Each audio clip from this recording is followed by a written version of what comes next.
So now we're at this amazing time where if you are fueled to go into the unknown, to take the teachings that have come before you, but to now step into what you really came here for. Because you didn't come here to take on those teachings and just live them out.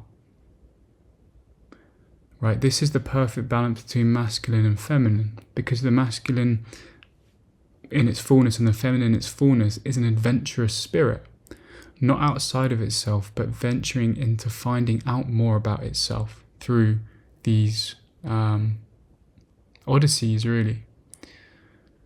So I really want to encourage you to rediscover that fire within you, right? So often it's frozen.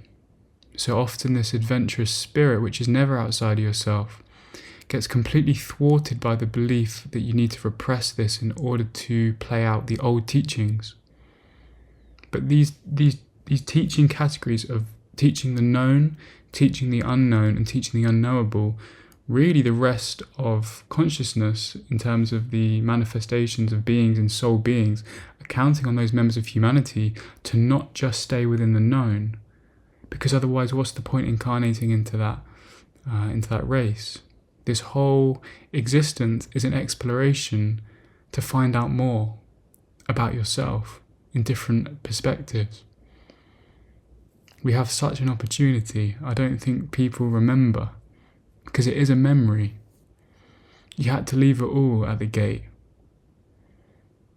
Otherwise you wouldn't have been able to explore with the authenticity and the visceral feeling of disconnect. Without that, say you were strapped to a boat and you had a wire on you to a boat or a rope. If you venture deep enough into the sea, eventually you forget that you're always connected to source. But if you knew the whole time that you were connected, you would never care, because you knew you get pulled back into yourself every time. There would be no need to discover, to explore, to transmute, to transfigure.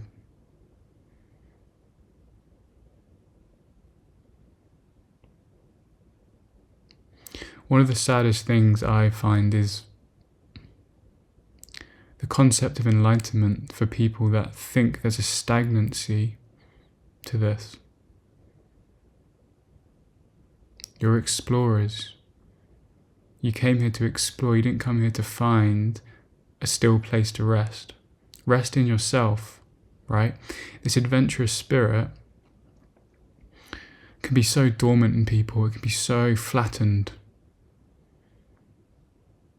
The passion for even existence can't go out unless you repress it.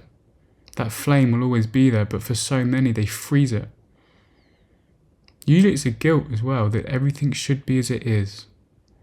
Yes, accept it as it is, but the adventurous spirit is a component really in a trinity that if one side goes out, and one of these is the adventure, that's a part which completely dwindles the energy centers, and you wonder why you feel so depleted.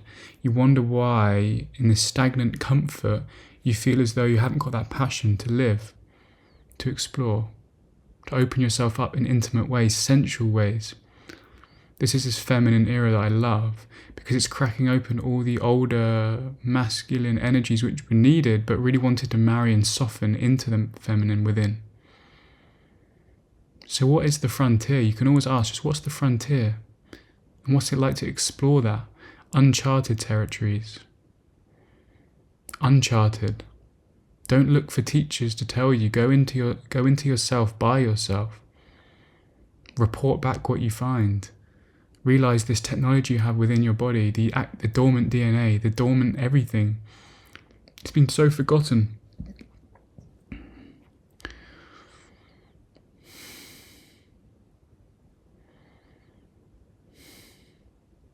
We need more fire in the collective. We just need encouragement. That's what we need. What you need. Unless you've already got that fire to explore. When I say push boundaries, I don't even mean to exert force. If anything, what's the boundary to allowing yourself to soften into yourself? Are there any boundaries to intimacy with yourself, right? This is the kind, when I mean the frontier, I don't mean the same old climbing Everest in the body. I mean the inner pursuits, the inner self-love. Why not fly? Why not start to unwind the gravitational pull of the belief systems that will once seem to be so stupid, so stupidly real, right? I remember when Roger Bannister, or I remember reading about it, ran the 4-minute mile. Before that, no one had ever run 4-minute mile, right? What happens when he did it? Everyone started running it. Why? Because he just challenged the belief. Everything in this entire universe is a psychological belief, the limitations. When we thought that you couldn't send a message around the world in a second, now you can. When we thought you couldn't fly in a metal box, now you can. But do you know what the greatest secret of all is? The dormant technology within your body. You can't levitate would be a belief, right? You can't bilocate, you can't teleport. None of this stuff really matters, right? It's always there an access, but when you're in this gravitational pull, it feels very real. You'll look back at these videos one day. Imagine if you were commenting like, no you can't, no you can't, no you can't. And one day you look back and think, fuck, you can. I was just so in denial about this. But what I'm interested in is not just revealing these powers. It's not just being able to bilocate around the world, levitate objects, telekinesis. It's all real. Telepathy, which will be coming anyway. None of that really makes any difference unless you're embodying what you came here for, which to me is the sacred union and the complete activation of your God sovereign being. And really you don't get access to those powers, which aren't really powers, they're just revealed abilities, unless you're completely in your sovereignty.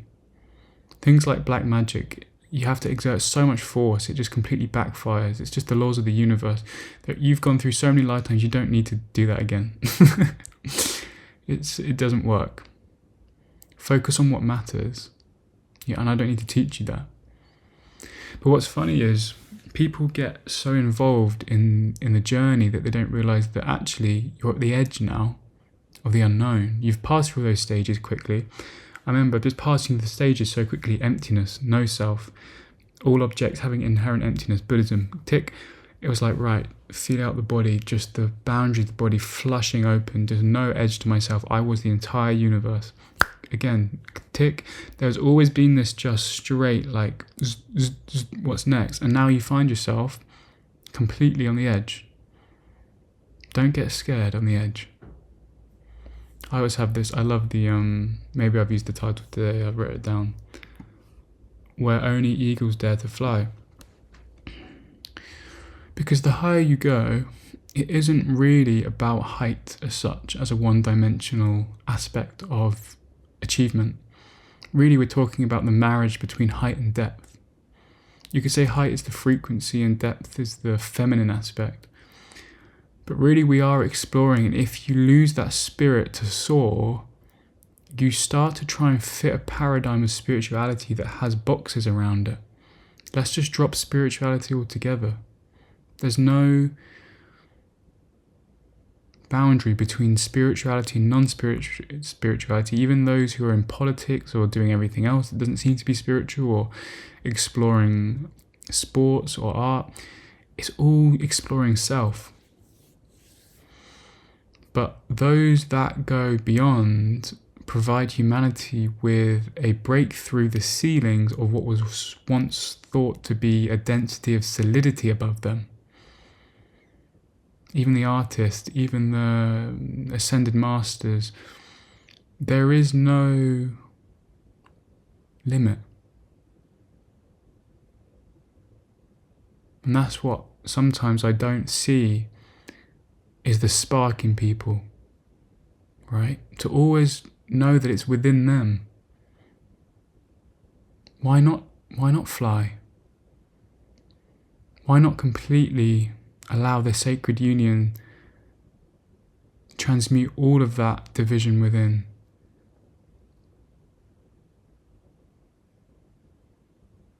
Where's the boundary? I think venturing into that unknown is the most courageous thing. The teachers that came before you, even Yeshua, even Mary Magdalene, even Isis, even Saint Germain, name anyone, they are all contributing because they followed something that led them astray from the usual collective. And they didn't look for safety within the old mundane ways of an incubator of evolution that get going round and round. They ventured out. Don't be afraid to go on an odyssey. Don't be afraid to go where others haven't as well.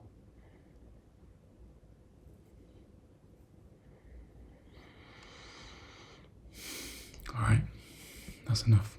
It's winter solstice here in the Andes, which I thought was summer solstice, but obviously it's the southern hemisphere, and it's the full moon in, I think, tomorrow or the next day. So I've never known energies like this. To be in the Andes, the winter solstice and the full moon, it's fucking mental. Like, it's just the surge of energy. This is what happens as well when so much energy comes. If you don't harness that energy, if you don't open to it, if you allow it to become too strong, it dwindles within you and it turns to fatigue. If you open to it and channel it and see that it's all your energy serving you, you can harness it and master it. That's what I'm doing. Master it, open to it. It's like getting into a Lamborghini, right? Or something that you've never driven so fast. If you just completely shut down, you'll just crash it. If you go too fast, you'll crash it. If you ground yourself, if you're kind, gentle, open, wanting more energy, allowing it, manifesting creatively, harnessing that sexual energy and being creative with it, right? That's what it's all about. All right, bye-bye.